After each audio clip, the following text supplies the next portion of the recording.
प्रतिभा IAS की online class series में आपका स्वागत है। 67वीं बीपीएससी और जेपीएससी दोनों की प्रारंभिक परीक्षा की हम चर्चा करेंगे आज। तो ध्यान रखें कि दोनों एग्ज़ामिनेशन में हिस्ट्री का लगभग 20% का वेटेज है, अर्थात 150 क्वेश्चन में 30 से 32 क्वेश्चन आपके इतिहास से आते हैं। अब इतिहास का जहाँ तक सिलेबस की बात करें या उसके कंटेंट की बात करें, बहुत विशद कंटेंट है इतिहास में, बहुत कुछ पढ़ना है। लेकिन क्या इतिहास में सब कुछ पढ़ना है? किताबों में जितनी भी सूचनाएं भरी पड़ी हैं, क्या सब कुछ पढ़ना है अथवा कुछ छोड़ना भी है?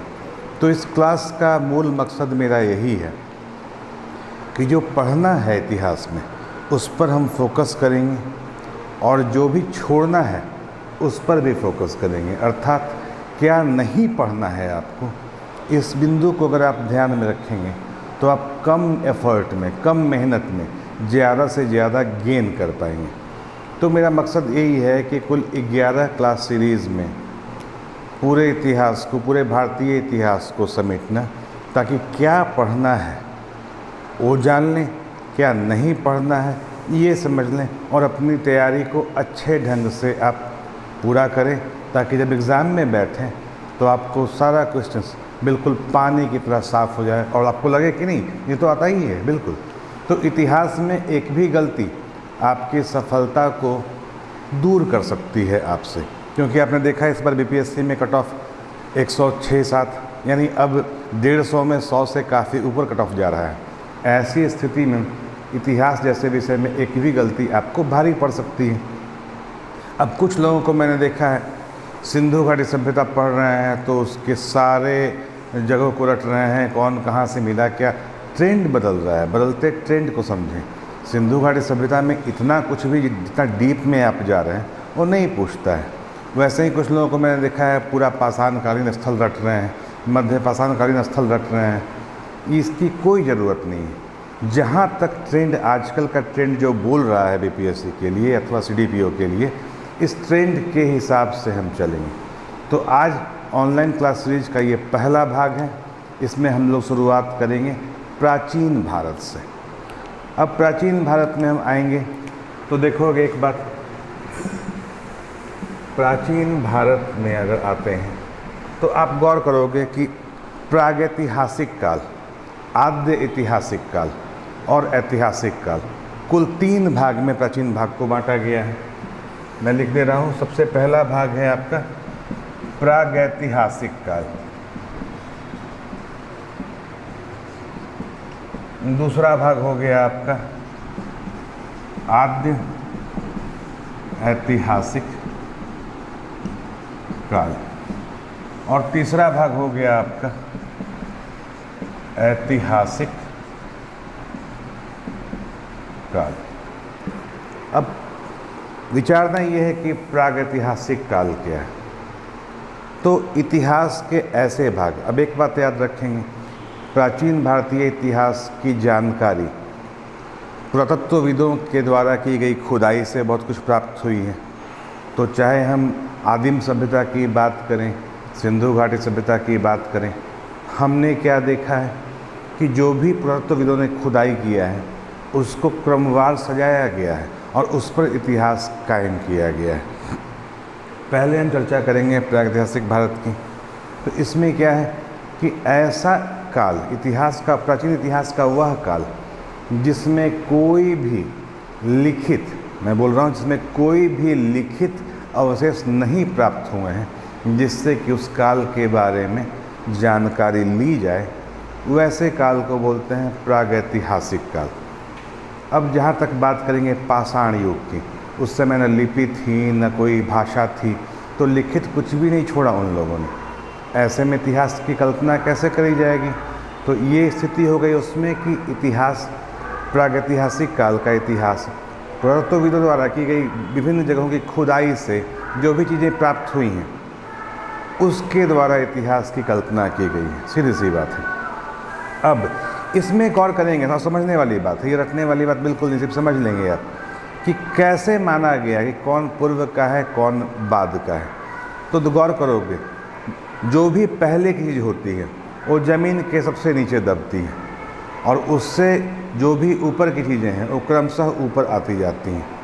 अर्थात अगर खुदाई से प्राप्त सबसे नीचे स्तर की हम बात करेंगे तो सबसे निचले स्तर पर पूरा पाषाण काल होगा, उससे ऊपरी स्तर पे उसके बाद का अवधि का खुदाई का चीज़ प्राप्त होगा, और नवपाषाण कालीन जो भी अवशेष होंगे वो सबसे ऊपर के स्तर पर होंगे। कहाँ मिलेंगे? क्या पठारी भाग में आपको मिलेंगे या मैदानी भाग में मिलेंगे?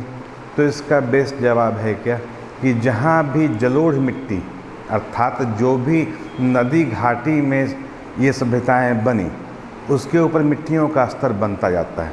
पठारी काल में तो अंदर धंस नहीं सकता है पठारी भाग में, तो पठारी भाग में आपको इस तरह के स्तर नहीं के बराबर प्राप्त होते हैं। ये अवशेष मैक्सिमम कहाँ मिलते हैं? जलोढ़ मैदानों में, जहाँ पे क्रमवार मिट्टी दबती जाती है और सभ्यता के अवशेष नीचे दबते चले जाते हैं। तो मैं फिर वापस आ रहा हूँ कि प्रागैतिहासिक काल क्या है। तो प्रागैतिहासिक काल वैसा इतिहास का काल है जिसके बारे में कोई भी लिखित सबूत नहीं मिले, सिर्फ खुदाई से प्राप्त अवशेषों के द्वारा उस काल के इतिहास की रचना की गई। अब हम लोग दूसरे भाग पे आते हैं, आद्य ऐतिहासिक काल क्या। इस काल की खासियत क्या है कि इस काल में लिखित अवशेष प्राप्त होते हैं। इस काल की खुदाई के बाद पुरातत्वविदों को कई लिखित अवशेष मिले, लेकिन उनको पढ़ा नहीं जा सका। अवशेष मिले हैं, लिखित अवशेष, उनको पढ़ा नहीं जा सका। उनके बारे में उस लिखित अवशेष से कुछ भी जानकारी ग्रहण नहीं की जा सकी, तो उस काल को बोलते हैं आद्य ऐतिहासिक काल। जैसे आपने सुना होगा सिंधु घाटी सभ्यता में क्या हुआ, चाहे वो धौलावीरा हो, चाहे वो मोहनजोदाड़ो हो, चाहे वो हड़प्पा हो, यहाँ तक कि लोथल से भी कई लिखित मुहरें, और धौलावीरा तो बहुत बड़ा स्टेडियम में बहुत बड़ा लिखित पट्टिका भी मिला, लेकिन लाख प्रयासों के बावजूद भी उस लिपि को पढ़ा नहीं जा सका जो हड़प्पा काल में थी। मतलब क्या है कि लिखित अवशेष मिलने पर भी हम उसको पढ़ नहीं पाए, तो वो काल आद्य ऐतिहासिक काल है। इसका सिंगल उदाहरण क्या है आपके लिए? सिंधु घाटी सभ्यता या हड़प्पा सभ्यता। ठीक है। और तीसरे में हम आएंगे जो होगा आपका ऐतिहासिक काल। ऐतिहासिक काल का मतलब क्या है? कई सारे अवशेष, चाहे वो सिक्के हों, चाहे वो पट्टिका हो, चाहे वो मुहरें हों, उन पे जो भी लिखित चीज़ें मिली उसको पढ़ लिया गया, उसको डिकोड कर लिया गया। यानी उस काल के सिक्कों, मुहरों, पट्टिकाओं, शिलाओं, शिलालेखों, इनसे इतिहास की रचना क्रमवार कर ली गई। तो ऐसे काल जिसमें लिखित अवशेष से इतिहास का निर्धारण किया गया पढ़ने के पश्चात, उसे बोलेंगे ऐतिहासिक काल। शुरुआत कहाँ से इसकी मानी जाएगी? प्रश्न में अगर पूछता है कि भारतीय ऐतिहासिक काल की शुरुआत, तो याद रखना ऐतिहासिक काल यानी कि लिखित इतिहास की शुरुआत होगी वैदिक सभ्यता से, क्योंकि ऋचाओं में ही सही ऋग्वेद, सामवेद, यजुर्वेद, अथर्ववेद ये लिखित रूप में आए तो सही, भले ये मौखिक रूप में शुरुआत में चले, बाद में लिखित किया गया, लेकिन इनका मीनिंग समझते हुए उस काल के सामाजिक, आर्थिक और राजनीतिक विवरण दिए जा सकते थे, इसलिए इस काल को बोला गया ऐतिहासिक काल। अब प्रागैतिहासिक काल का कुल 3 भाग होता है। ठीक है। इस काल का इतिहास का कुल 3 भाग होगा। एक होगा आपका पूरा पाषाण काल, दूसरा हो जाएगा आपका मध्य पाषाण काल, और तीसरा हो जाएगा आपका नवपाषाण काल। अर्थात आपका प्रागैतिहासिक काल कुल 3 भाग में विभाजित किया गया, पूरा पाषाण काल, मध्य पाषाण काल और नवपाषाण काल। अब यहाँ पे हम थोड़ा सा आपको सभ्यता और संस्कृति को लेके चलेंगे। पूरा पाषाण काल की बात करेंगे। बहुत लोग रटने लगते हैं कि पूरा पाषाण कालीन स्थल कहाँ कहाँ है, ये कभी पूछा ही नहीं है। तो बहुत ज़्यादा डीप में जाने से कि ये स्थल कहाँ कहाँ मिले हैं, इसकी कोई ज़रूरत नहीं है। ठीक है। मूल चीज़ क्या है इसमें? तो मूल चीज़ ये है कि इस समय मनुष्य की अर्थव्यवस्था क्या थी, सिर्फ शिकारी अर्थव्यवस्था, यानी व्यक्ति शिकार करते थे, शिकार से ही अपना जीवन यापन करते थे और ज़िंदगी आगे चलाते थे। अब शिकार करने के लिए मनुष्य क्यों आगे बढ़ा?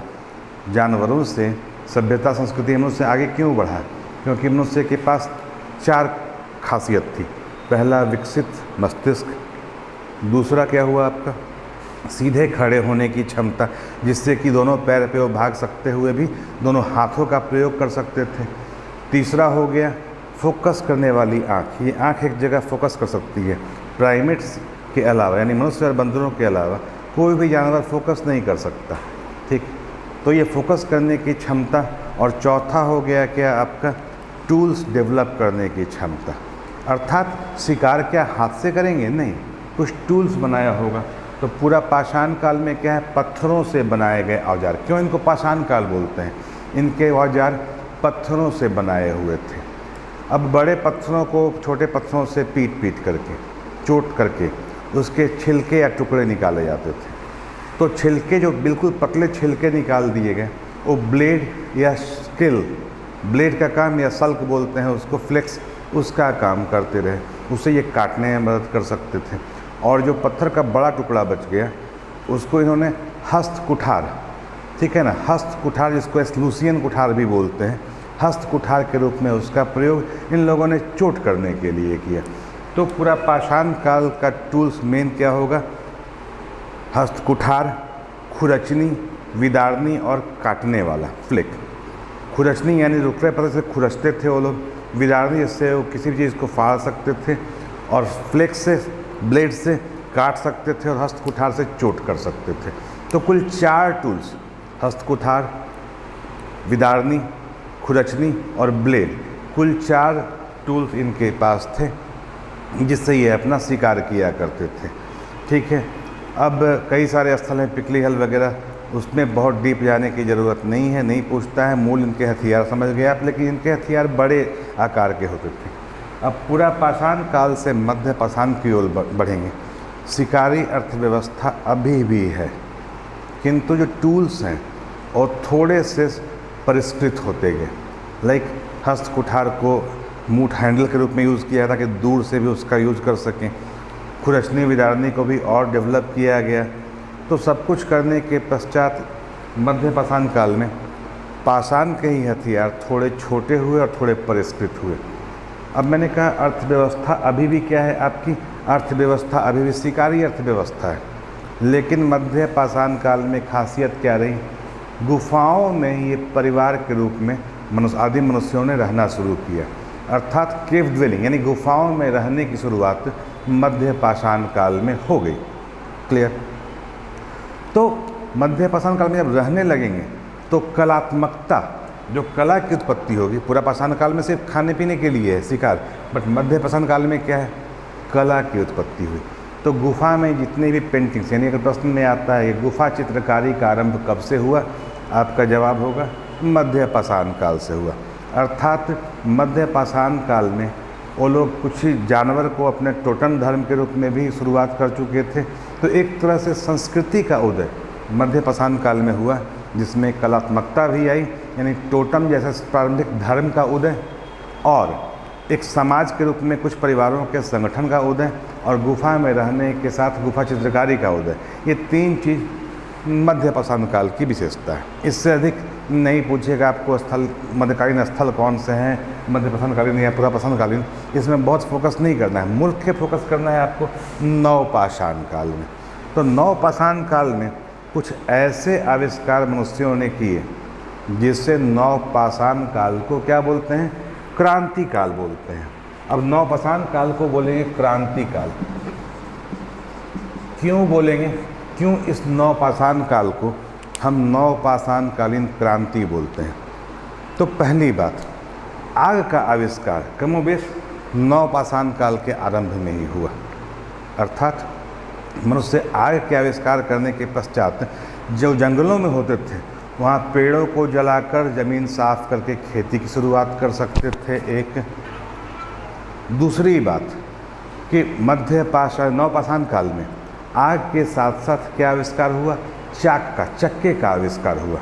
अब चक्के के आविष्कार दो स्वरूपों से काफ़ी मदद किया। पहली बात, बर्तन बनाने का काम आरंभ हुआ।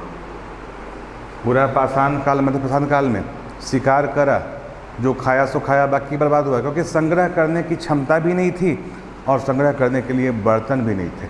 अर्थात मिट्टी के बर्तनों की शुरुआत नव पाषाण काल में चाक की मदद से हुई। अब पहली बात, मिट्टी के बर्तन, जिसको इतिहास में मृदभांड कहते हैं, मृदभांड की शुरुआत हो गई आपकी नव पाषाण काल में। साथ ही अग्नि की भी शुरुआत हो गई। अब समाज एक गांव के रूप में विकसित होने का कार्य आरंभ हुआ। क्यों? आग जला के जानवरों को दूर कर सकते थे। दूसरी बात, आग जलाकर जंगलों को साफ करके ये खेती के रूप में अपना काम कर सकते। यानी देख लो आप, जो व्यवस्था शिकारी अर्थव्यवस्था थी, वो अर्थव्यवस्था अब कृषक अर्थव्यवस्था की ओर मूव कर रही है। ठीक है। और खेती की उपज को जमा करने के लिए या पकाने के लिए मृदभांड इनके पास थे। मतलब साफ है कि नव पाषाण कालीन क्रांति मनुष्य की सभ्यता में ऐसी बड़ी क्रांति थी जिसने वाकई एकाकी मनुष्यों को या छोटे ग्रुप में रहने वाले मनुष्यों को एक परिवार या समाज के रूप में आगे बढ़ने को उद्वेलित किया। चलिए, अब नव पाषाण काल में दो भाग हम बांटेंगे। एक कृषक संस्कृति बनी उत्तर पश्चिम भारत में और एक कृषक संस्कृति बनी आपके बेलन घाटी में। ठीक है। अब बेलन घाटी का की जो आबोहवा थी वो धान के उपज के लिए ज़्यादा सहायक थी, जबकि उत्तर पश्चिम भारत में गेहूं के लिए सहायक थी। तो यहाँ पे हम थोड़ा सा आपको दिखाना चाहेंगे कि नव पाषाण कालीन क्रांति की बात अगर हम कर रहे हैं तो इसको थोड़ा सा देख लो ऐसे। नव पाषाण कालीन क्रांति, पहला हो गया इसमें आग का आविष्कार, दूसरा हो जाएगा इसमें चाक यानी व्हील का आविष्कार, और तीसरा हो जाएगा इसमें क्या आपका कृषि का आविष्कार।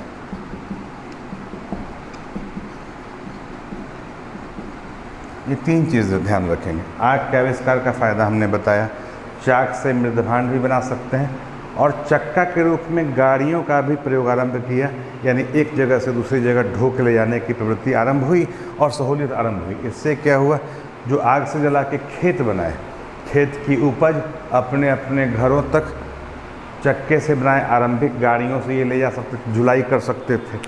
अब कृषि के आविष्कार में हम मूल चलेंगे। तो पहली बात है कि जंगल को जला करके झूम की कृषि, ठीक है ना, उसका आरंभ किया गया। अब कृषि के आविष्कार में दो भाग को हम भारत के परिप्रेक्ष्य में बांट लेंगे।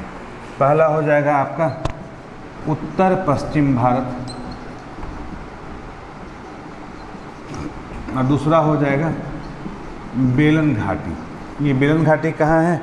इलाहाबाद के आसपास की घाटियों, गंगा घाटी को उस समय बेलन घाटी कहते थे। तो बेलन घाटी और उत्तर पश्चिम भारत। अब उत्तर पश्चिम भारत में जाएंगे तो ये गेहूं की खेती का आरंभ हुआ। गेहूं की कृषि का आरंभ यहाँ हुआ और बेलन घाटी में क्या आरंभ हुआ आपका? चावल की कृषि, चावल की कृषि का आरंभ हुआ। अब ये इलाका कौन सा है? मेहरगढ़, मेहरगढ़ और ये चोपनी मांडो,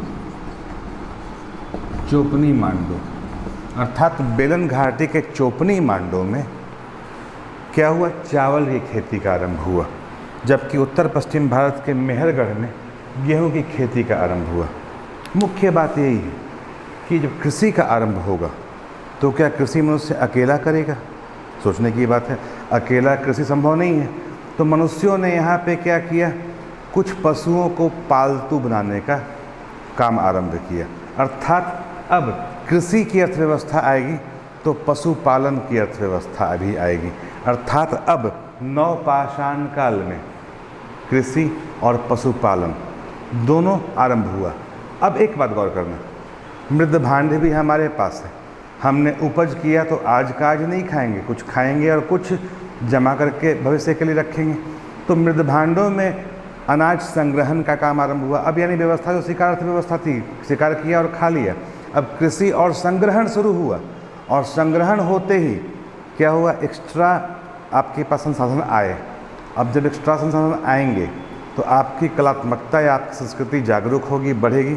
और लोगों ने क्या किया, एक गांव बना के रहना शुरू किया, अर्थात नवपाषाण काल खत्म होते होते गांव बना के रहने का काम आरंभ हो गया। लेकिन पाषाण काल है, मैं फिर बोल रहा हूँ, ये पाषाण काल है।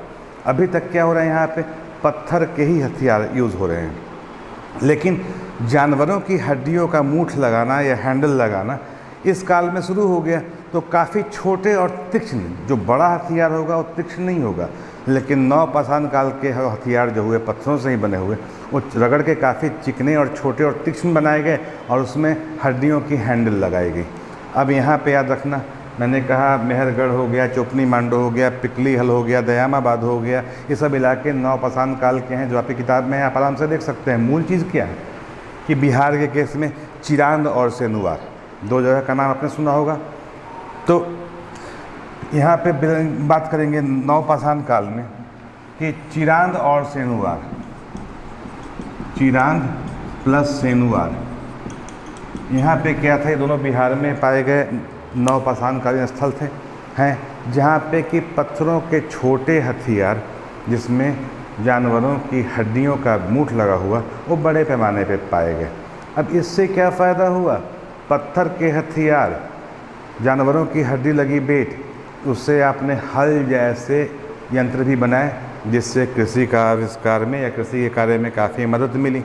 अब यहाँ गौर करेंगे, ये अर्थव्यवस्था नवपाषाण कालीन अभी तक पत्थरों पर और हड्डियों पर चल रहा था। कृषि ने इसमें काफ़ी क्रांति लाई, जिसको हमने कहा नवपाषाण कालीन क्रांति। लेकिन इसी बीच जब हथियार या यंत्र अच्छे बने तो लोगों ने खुदाई भी शुरू की, और खुदाई के पश्चात उत्तर पश्चिम भारत में एक, राजस्थान में खेतड़ी का नाम सुना होगा, तो उस समय खेतड़ी और वर्तमान अफ़गानिस्तान या फिर वर्तमान में जो आपका पाकिस्तान में अधिकृत कश्मीर है, उस वाले भाग में आप गौर करोगे तांबे का बहुत बड़ा भंडार है। तो लोगों ने तांबे का भंडार का यूज करना शुरू किया, और नवपाषाण काल अब कन्वर्ट किस में हो रहा है, ताम्र युग में। देखेंगे इसको, यहाँ ध्यान रखने वाली बात है कि कैसे पाषाण काल अब मेटल का यानी धातुओं का यूज़ करना आरंभ किया, उससे क्या फ़ायदे हुए ये देखेंगे हम। तो गौर करोगे कि अब नवपाषाण काल जो है, पाषाण काल, इसमें क्या हुआ, कृषि प्लस पशुपालन, ये तो हमने बताया।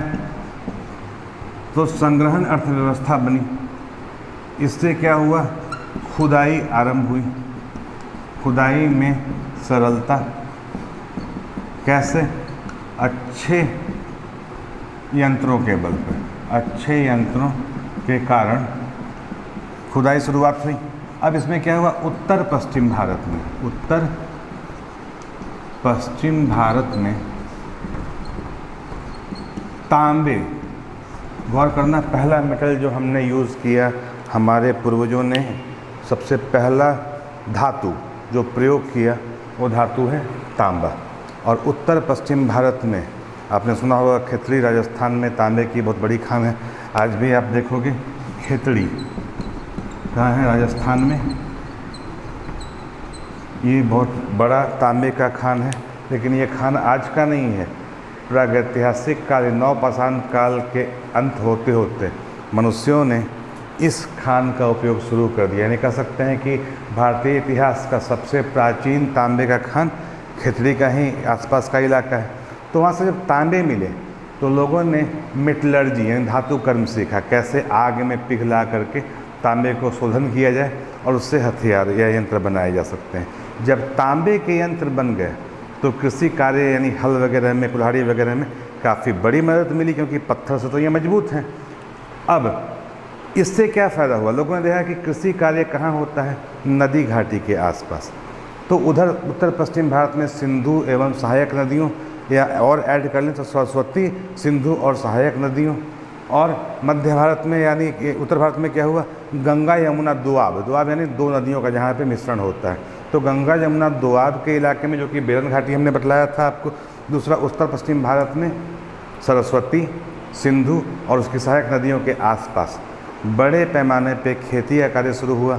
अब जहाँ खेती करेंगे वहीं पर लोग अपना घर भी बसाएंगे। तो जैसे ही हम ताम्र युग में आते हैं, जैसे नेवादा संस्कृति, जोरवे संस्कृति, कश्मीर की बुर्जहोम संस्कृति, इसका नाम सुना होगा आपने, तो यहाँ पे एक गांव बसने लगे। किसी पशुपालन अर्थव्यवस्था होगी तो गांव बसेंगे और यहाँ पे गांव बसने लगे और इसी की पराकाष्ठा होती है सिंधु घाटी सभ्यता में। तो अगली क्लास में हम आपको बताएंगे कि कैसे कैसे कृषक अर्थव्यवस्था ने ताम्र संस्कृति को जन्म दिया, ताम्र संस्कृति के विकास से गांव बने और स्थायी आवासन जब शुरू हुआ तो एक संस्कृति बनी। ये संस्कृति कैसे सभ्यता का रूप लेती है, ये इसका सबसे चरम कहाँ मिला, सिंधु घाटी सभ्यता में, जिसको बोलते हैं ताम्रयुगीन सभ्यता या ताम्रकांस्य युगीन सभ्यता। तांबे को कांसे में कन्वर्ट करना भी सीख लिया, जैसे कि तांबा और मजबूत हो गया और ताकतवर हो गया। तो ये सब कैसे हम ताम्र पाषाण संस्कृति की ओर बढ़ेंगे, कैसे हम सिंधु घाटी सभ्यता की ओर बढ़ेंगे और दक्षिण भारत में क्या हो रहा था, इसकी चर्चा हम अगली क्लास में करेंगे।